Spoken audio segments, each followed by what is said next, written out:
Welcome to Facing Inward, where patient experiences become shared wisdom. This podcast is a space for candid conversations with patients, caregivers, and healthcare professionals who believe that every story holds the power to heal, educate, and inspire change. Whether you're navigating your own health journey or seeking to better understand the human side of healthcare, you belong here. And now your host, Melissa Carter. Parenting always comes with unknowns, but for today's guest, those unknowns run even deeper. As the father of two children with special needs, he navigates daily life without a clear diagnosis to explain their challenges.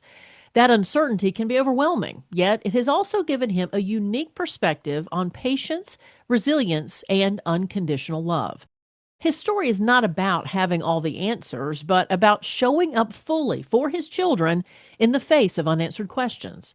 I'm pleased to welcome the Senior Development Officer at Children's Healthcare of Atlanta Foundation, Patrick Powell, to share his journey with us.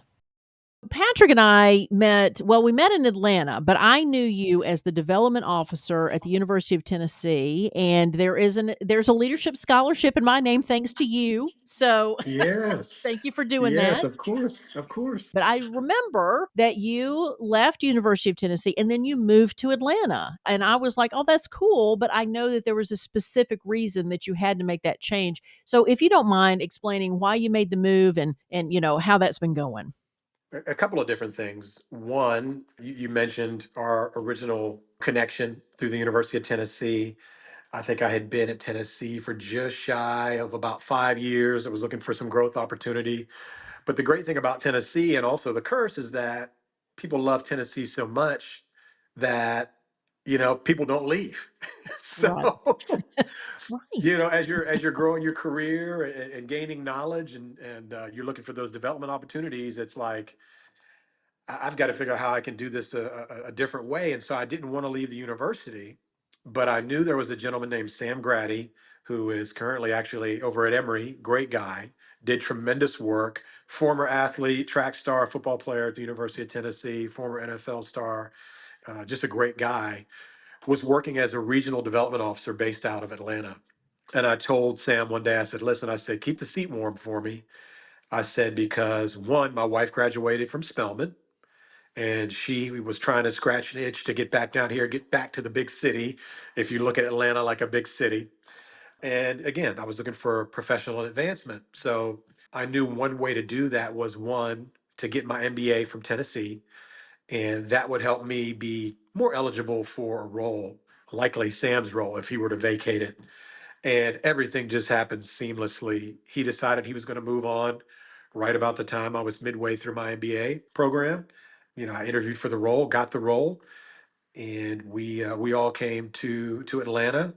Other part of this, which I didn't mention, I have two younger medically fragile children, a now 15-year-old who was probably about 8 at the time or 7, and we needed access to better health care. Tennessee does a lot of things well, but when it comes to pediatrics and just the kind of care you can get in Atlanta at Children's is unrivaled in that way. So when you combine all those things, here we are, November 2016, we moved here, stayed with Tennessee for about a year and a half, 2 years, and then my career took me elsewhere, finally landing me here. Well, and I remember in that conversation about your move to my neighborhood is the fact that you were blessed with the fact that you had great hospitals and doctors here in Atlanta for your children. So I was going to make a guess because I know you have three Yeah, daughters and I was going to guess their ages. So I had 15 written down for your oldest. I have good 13 guess. and 13 and 10 for the other two, or am I Oh, wrong? so close, so close. And you know what? In any other circumstance, that would be correct. We had the 13-year-old and 11-year-old pretty close together. So we didn't waste any time there. Right, So right. 10 would be what you would expect, but she's 11. Her name is Nico, My son's going to turn 11 here soon. So it's just, which is just crazy. it's and he's almost as tall as me, and that's not Oh, okay, wow. and I told him he's gotta stop and whatever. But like you mentioned, and that's the reason for our conversation today, is I wanted to get the perspective of a parent who has medically fragile children, and so if you don't mind sharing what is going on with your daughters and Yeah. what that daily life is like. Yeah, that's a large question. I'll start with the first half of your question. The simple answer is we're not quite sure. Hmm. We had Remy when we were living in Knoxville. We went to East Tennessee Children's, if I'm saying that correctly. We had some genetic testing done, and we thought it was a very rare condition. And I don't even recall the name of the condition, but the way the condition affects the body is it's very much like cerebral palsy, where she was non-ambulatory, and so anything related to feeding, anything related to walking or talking, just control of your body and your neurology was just kind of out of whack. But we couldn't really track it down. And once we got that determination, we felt like, okay, we don't necessarily know how to handle this very rare condition because at the time she was one of 9 diagnosed cases in the world. Wow. So you get that news and you're like, what am I, what are we supposed to do with this? So I think we did like a lot of parents do, and especially moms who shout out to every mom out there because moms are just undaunted. When you are experiencing something like this, moms have this extra gear. I'll call it the superwoman gear. Right. It defies everything normal, anything rational, where you all are just so determined to figure out, okay, now that we have this information, not necessarily how do we fix it, but how do we figure out everything that we can do for this child and get this child all the care in the world within our reach so that they can have a happy, somewhat normal life. And that's what my wife did. And that's what she continues to do till this day, so many years later. And then dad figures out, okay, well, how do I fix this? How Right. do I take care of mom and make sure she's okay? Because, we don't manage that situation quite the same. There's no blueprint. I'm sure there's multiple books that have been written on families that are not neurotypical and how to kind of manage your family and what to look out for and what resources. I'm sure somebody's written a book or two on that, Hmm. but it's just like with anything new, just like becoming a parent. You've seen people parent, you've been a child. No one can prepare you for the unique needs of your children, Yeah. especially depending on, when you became a parent.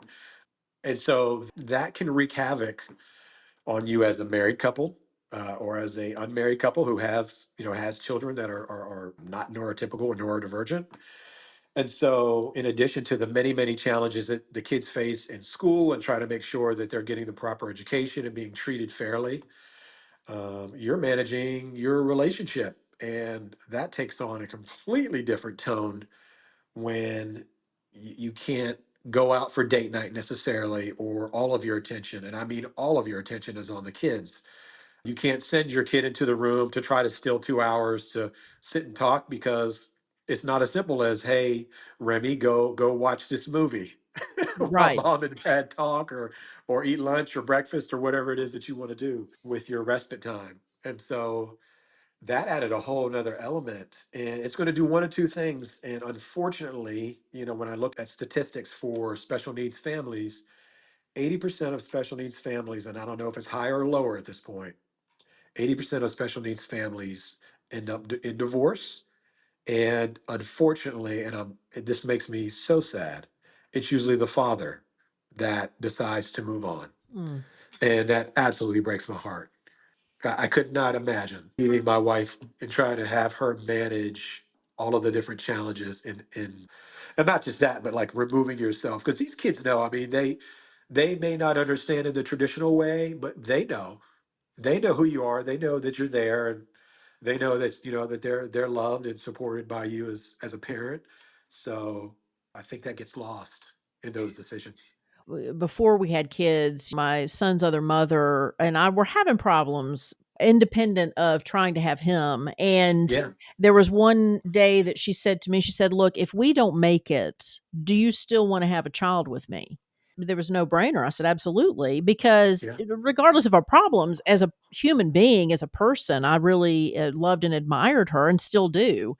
And I asked the same thing and she said, "Absolutely." And so we ended up not making it. So we are not together anymore, but we are co parenting our son who he's not a fragile child.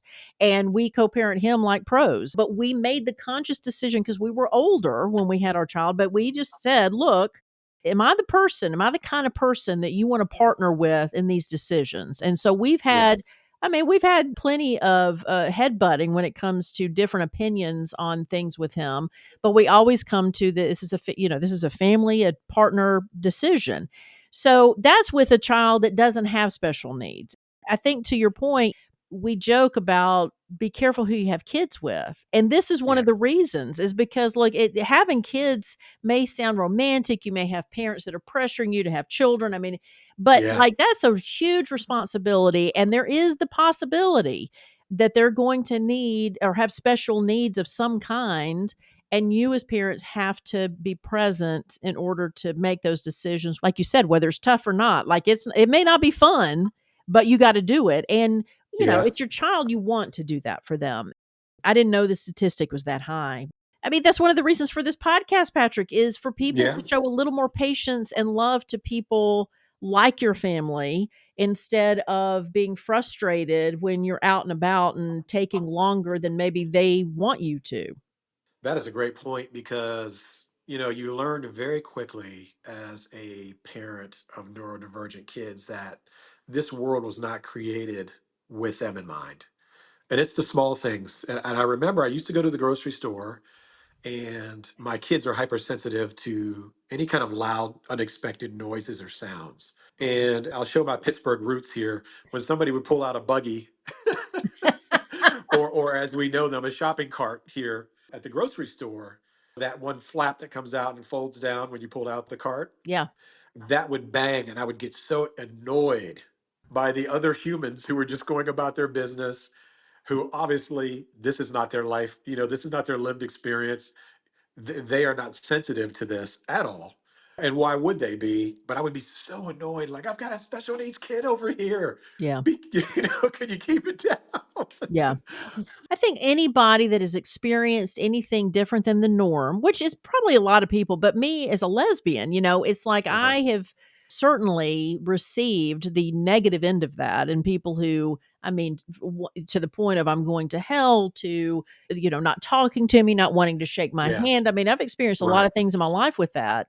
And my son has even had people say to him, your family's not right. Don't you know that? Oh. It doesn't phase him because we have taught him not hate, because hate is a bad word in our house. It's Uh-huh. the different people just aren't exposed to things and it makes them afraid. Yeah. You're afraid of what you Yes. don't know. And so his school is a smaller school and has not had the capacity just yet to be able to educate and take care of a lot of special needs kids. And Yeah. I've said that to him. I've said, now you have not been exposed to children who needed extra help in doing things. So I've Yeah. educated him on that just to bring up the fact that people are different in this world and that's not a bad thing. You're right. I mean, there's so many people that don't get that education, don't get that experience. And it's like you said, they go on with their lives and sometimes they're rude about people who are different. Absolutely. I mean, and our world is moving so quickly.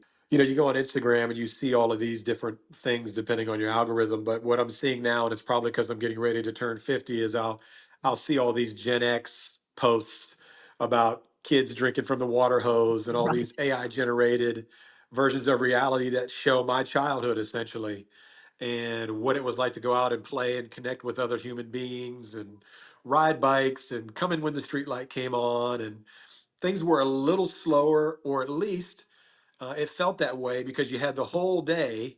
Because if you were like me, your mom or dad or grandmother kicked you out and said, "Don't come back." It wasn't the streetlights, believe it or not, my parents had a pole with a bell on the top, Oh and so when wow. it was supper time, there's your southern phrase, when it was supper time, Yes. she rang the bell, and that so I was Yes. on my bike from after school until the bell Yes. rang.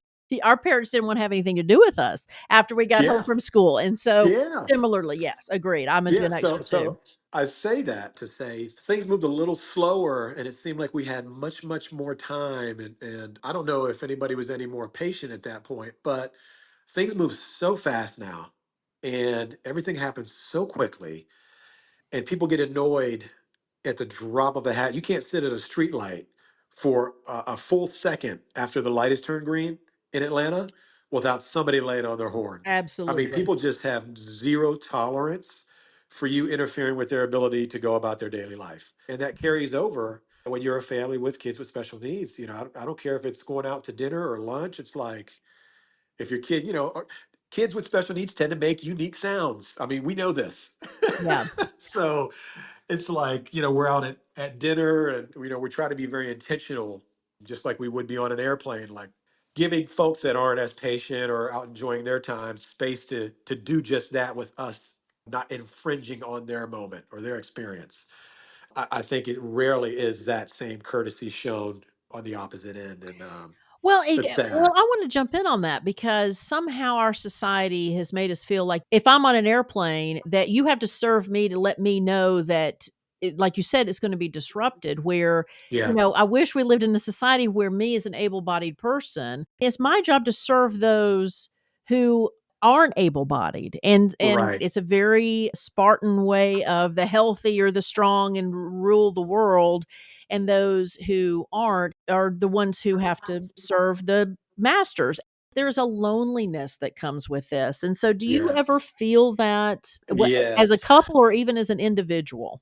Absolutely. I can, I mean, you hit on something that really, it hits close to home. You feel very isolated. And I will tell you, we'll call this the make-a-wish moment, because our kids are not terminally ill. And that was a mistake that we made. We thought when you try to partner with Make-A-Wish that that was one of the conditions that needed to be met, only to find out that it's not that way. If you're dealing with any kind of disability or significant medical need, you can apply to Make-A-Wish. I work with Remy most of the time, one, because of the physical demands. She is 5'3" and she's about 85 pounds. And we've matured past the point where my wife is able to physically move her in a way safely. She's 13, right? So She's 13. Yes. she's the middle child. Yes, yes, yes. Yes. Nico's a little smaller. She's a little more compact. And so she can be managed still. But Tiffany doesn't have a lot longer left with being able to do that. So I take that on. So Nico is very calm, very chill. You can sit with her at a restaurant, and you probably won't even know she's there. But Remy she's the middle child. And we know what we know about middle children, and she fits the bill. Very hyper, very excited, very vocal. Up until recently, has had some behavioral challenges. She just is go, go, go. For the longest time, for years, we would not go to a restaurant. We would not go to the mall. We would not go to any number of places. And this is my anxiety for the most part that kept us at home or indoors or doing something not in the public. Well, this summer, we were awarded a Make-A-Wish, and we traveled down to Disney. And I will say this with all the love of the world for Disney, I wish everywhere was Disney, Mm. because we drove 7.5 hours to Disney. And when I tell you they made every single accommodation humanly possible to make us feel special and welcome, I can't, there's no end to the praise that I could give the folks in Disney. But when we go to the restaurant, when we got in line to meet the princesses, it was, hey, now we're going to treat you like you're the normal neurotypical family, and you get to go first. And we're going to make sure that everybody's kind of catering and gathering around to support you. And I realized during that time, I was like, you know what? We can get out and do more. And why, Mm. Tiffany realizes too, why are we isolating ourselves? Why are we putting way more, to your earlier point, why are we allowing those folks that are neurotypical to just have those experiences? We deserve those experiences too. And maybe we have to manage it and plan for it a little differently, but our kids deserve that too. And so you're going to see us out a lot more. We're going to do things more, and we're not going to be confined to this house where we're all feeling very isolated and not a part of society. I love that that has been the outcome from your Make-A-Wish trip, and I didn't know that Make-A-Wish was making wishes for kids that are not terminal, so that is a Yes. great education. And for those who are Yes. listening to the podcast, Make-A-Wish is a resource if you would like to apply. And also here locally in the Atlanta area, I worked in morning radio for many years, and Bert Weiss, who is the Bert Show, Bert, Yes. he has a yearly trip to Disney called Bert's Big Adventure that you can apply for, and I was on that trip for 10 years with him. I can second what Patrick said. Like, we would take a group of children who were special needs from a different variety of needs down to Disney. It's top notch. Like, they know Oh, how to treat those children. So yes, I've seen it firsthand too. And it's just, kudos to them, because there's not a lot of places that can do that. oh, they just treated us so well, and it was we've never felt like a normal family, and that completely Mm. changed the way that we look at ourselves and our kind of our place in the world. And so, to your point, it can be very isolating. And listen, now I will tell you, both of my younger kids have gone through Marcus Autism to participate in various programs. Nobody does it better than Marcus. The care and the staffing there, and those folks that work at Marcus are absolutely amazing. But it's like there are different levels, right? It's a spectrum, right? I mean, Oh it's a yeah, true absolutely. spectrum. Yeah, yeah, It yeah. really is. And there are kids with very significant needs across the, very high level needs. And then you've got other families who are managing needs that, yes, they're on the spectrum, but their challenges are a little bit different. Mhm. And the usually the deciding factor is kind of behavioral in nature. And so I don't want to overlook some of my fellow parents who are managing children who have more extreme needs, and kind of be judgmental in any way as far as what it takes for them to get out of the house. I can only speak on our unique experience, and the fact that even in filling that isolation, there's more that we can do, and there's more that we're capable of. And so I want to encourage that. Now, let me just clarify. You had mentioned that both Remy and Nico are medically fragile. And so does Yes. Nico have the same condition that Remy does? Well, I'm glad that you asked, because we got her tested, and we DNA tested, and the results came back negative across the board. There's nothing genetic that has impacted her. What we realize is that, well, maybe there's nothing genetic. Maybe Remy was misdiagnosed, because their symptoms are very similar in nature. And if you looked at them physically, they don't really present in a way that you would say, okay, they're dealing with something or managing something. You can only tell that when they move, Mhm. or when they have these moments where they're trying to speak and different sounds are coming out, or they're making different expressions. Then okay, they're managing something. But we don't know what that something is.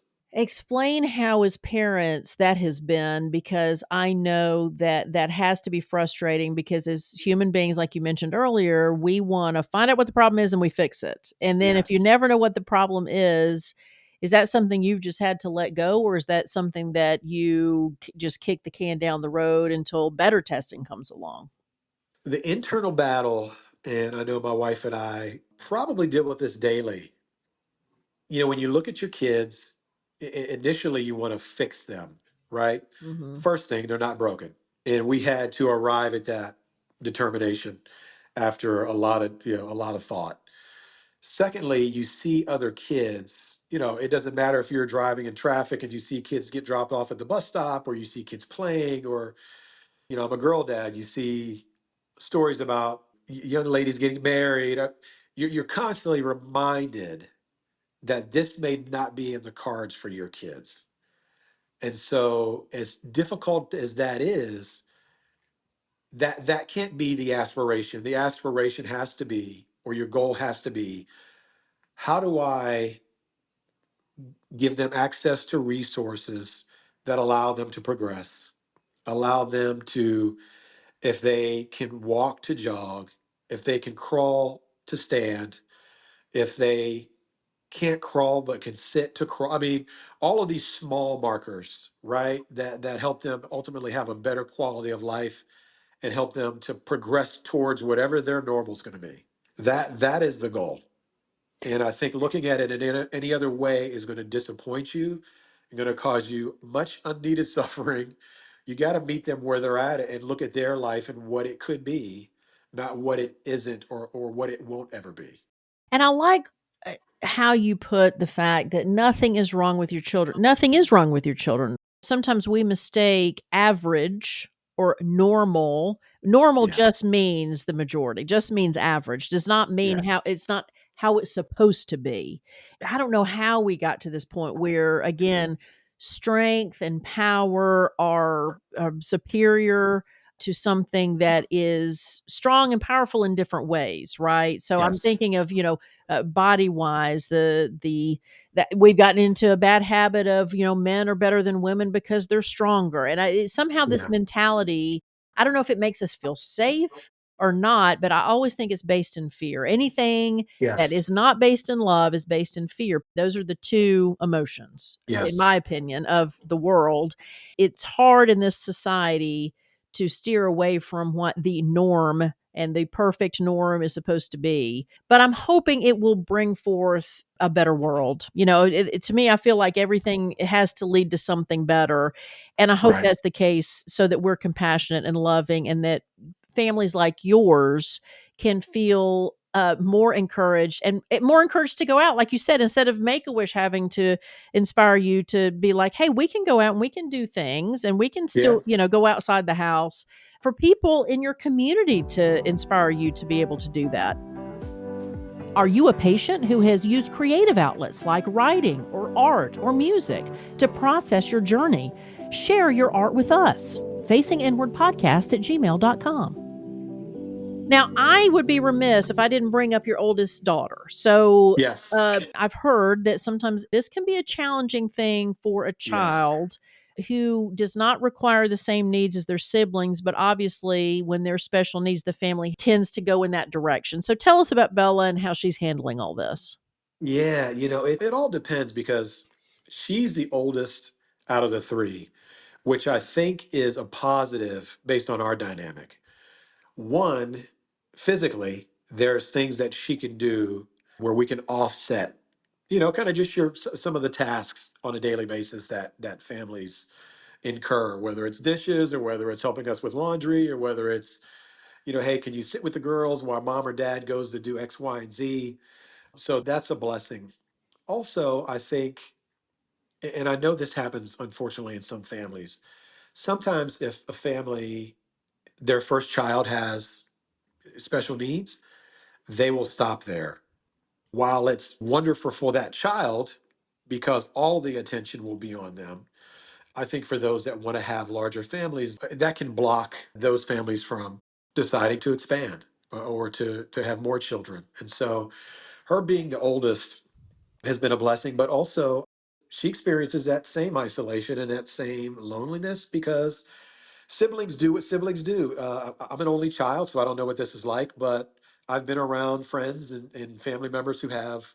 My wife has a sister, and I see that dynamic and what that does. Even if you antagonize the heck out of each other, there's still a love and an affection and a certain level of engagement that you have with your siblings. Mhm. So to have two younger siblings and not to be able to communicate in a traditional way, to have that sibling rivalry, it ultimately puts her in a situation where her lived experience is a lot like an only child. And so I know that has affected her. The positive of this is that she's not alone in this. She has my wife's sister. She has a daughter who's 11, and she's kind of like the fourth sister of our family. And she, being younger than Bella, Bella's able to kind of be a big sister to her as well. And so that kind of scratches that sibling itch, if you will. Mhm. So that exists. But also it's well documented that, siblings who have special needs, sisters or brothers, they also go through this with you. And a lot of times there are support groups for kids that have that experience. And so she's doing great. She's super smart. She always has been. Unfortunately, and this goes back to kind of the world we're living in and how fast we're moving about.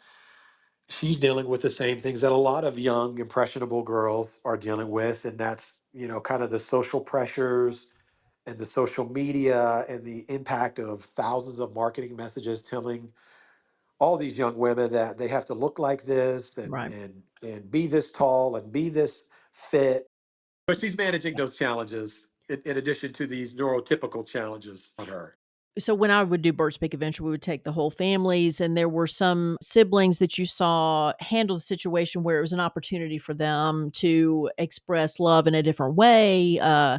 to be really protective and enjoy the company of their siblings. And then there were others that, it was difficult because there is an attention that they may not get as consistently as some of their peers. And I also understand, for those who are listening, that if it's an able-bodied child that's younger than the special needs child, sometimes that brings with it more difficulty than when it's the older child, which I find interesting. So, Yeah. but I don't have a source on that, which that's another thing. Diversity to me does not just mean race or gender or Uh-huh. sexuality Yeah. or gender identity. It also means if you're able-bodied or not, if you're in a family that of someone who is medically fragile, Yeah. and I don't hear that a lot when you talk about diversity. You know, you hit on a great point, and I want to make sure I say this because the one thing, and I'll talk to the dads first, for all the fathers out there that have a lived experience like what we have. The oldest child is, and I'll tell you what we've done with Bella. We've done special things for her because, and when I say special things, and it all depends on what you have the ability to do. It doesn't have to be a trip to Europe like my wife and Bella experienced last year to attend a friend's wedding, but it could be going out to a ball game. It could be going to the mall, the movies. It could be going out to go get ice cream together. But you have to make sure that child, oldest or not, continues to feel special and seen and recognized for the unique person that they are. Because if you don't do that, that's the quickest way to put that child in a situation where they continue to feel isolated and not cared about or appreciated or just as valued as the other child or children that have significant needs. And this also, I want to extend this to the grandparents. If you are fortunate enough that the grandparents are still around, and we are, my mom is still around, and my wife's mom and dad are still around.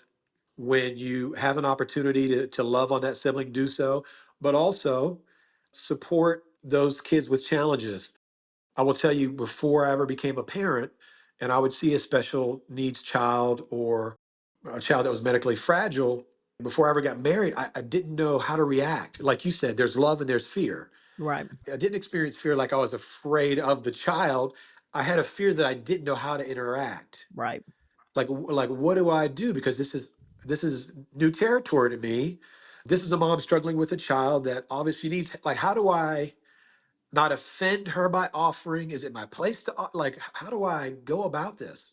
And so what most people do is they don't do anything. They kind of just either keep walking or never stop in the first place. They look and keep moving.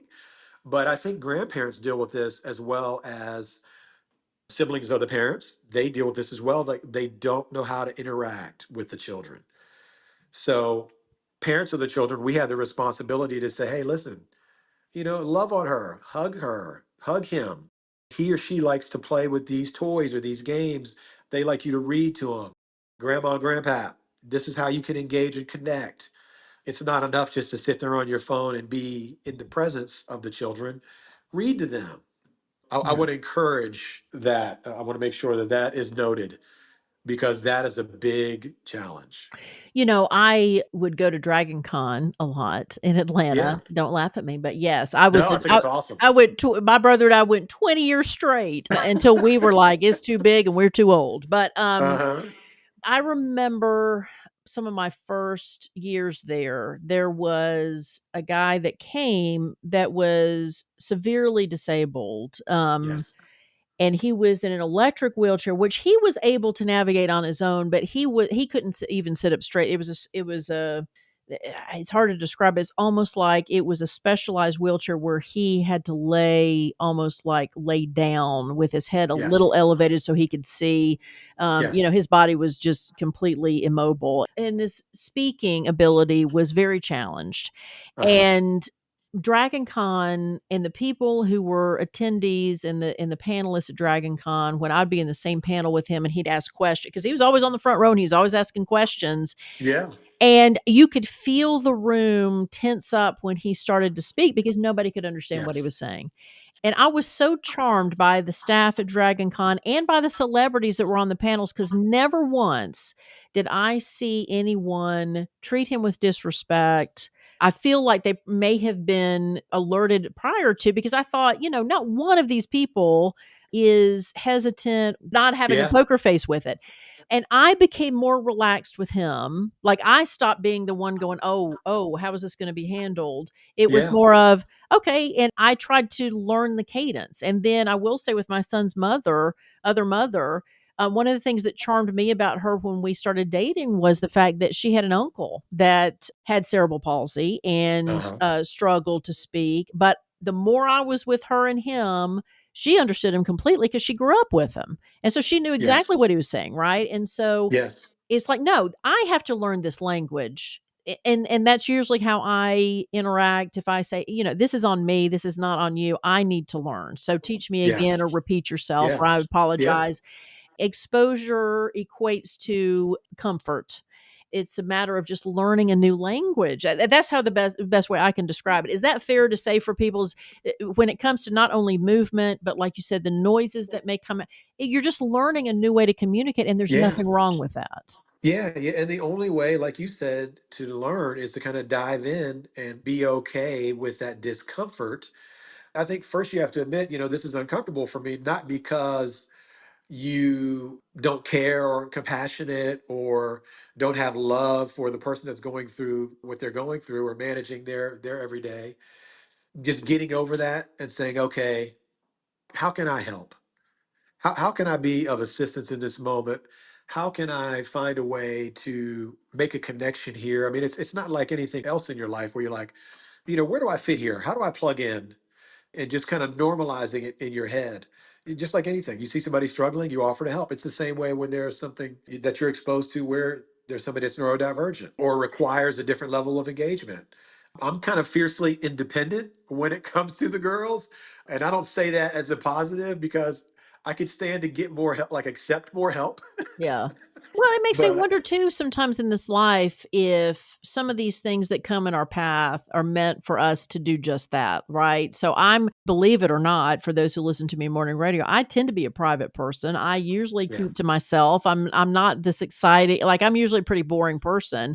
But I yeah, remember when I got sick, it was like, okay, well, maybe I'm supposed to be asking for help. Maybe I'm supposed to be, and again, who knows yeah, how this universe works, but that's how my mind and spirituality goes, is, well, all right, maybe this is for a reason. Like you mentioned, being fiercely independent, maybe it helps you and teaches you how to ask for help or accept help. yeah, And I think the yes, challenge for our listeners is to expand your mind and expand your heart to be just a better person when it comes to people with special needs. When I was in, and we're going to get to our final question here in a second, but Patrick, when I was in school, the special needs hallway was separate from everybody else. And I remember uh-huh, even when I went to school thinking, well, that's awful, because yeah, I'm sure that it serves a purpose for yes, them to be able to have the space and the time and the pace and everything.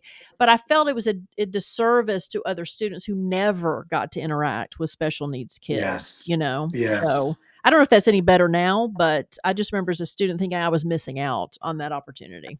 We'll have to have that conversation offline, but yes, Yes, I get it. there's I some get it. challenges there.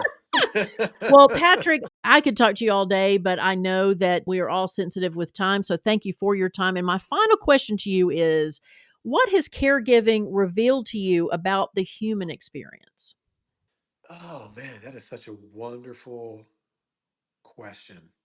And the thing that comes to mind immediately is that there are people care. They really do. More often than not, people genuinely care and they want to be helpful. And if you're willing to accept that help and accept those resources, your family is going to be much better for it. As crazy as this world is right now, there are folks that have a lot of love to give and the capacity to give it. You have to learn how to accept it. It's like when independence goes wrong. I have so many people because I've got a stroller with me all the time, sometimes two. I have the girls sometimes at the same time. And there's been a lot of times where people say, can I help you? Can I assist you? I'm like, no, I got it. I'm struggling. I'm struggling, but I'm a big, strong man and I can do it myself. I'm special needs super dad. And I really should accept the help. But there are people that are willing to offer it. there's a whole communities out there of folks that are struggling just like you. Their days are just like yours or similar. And, that's a wonderful thing. Facing Inward is an extension of my book, Facing Inward, available anywhere books are sold. This podcast is a production of Wanging Dude Publishing, all rights reserved. Thanks for listening.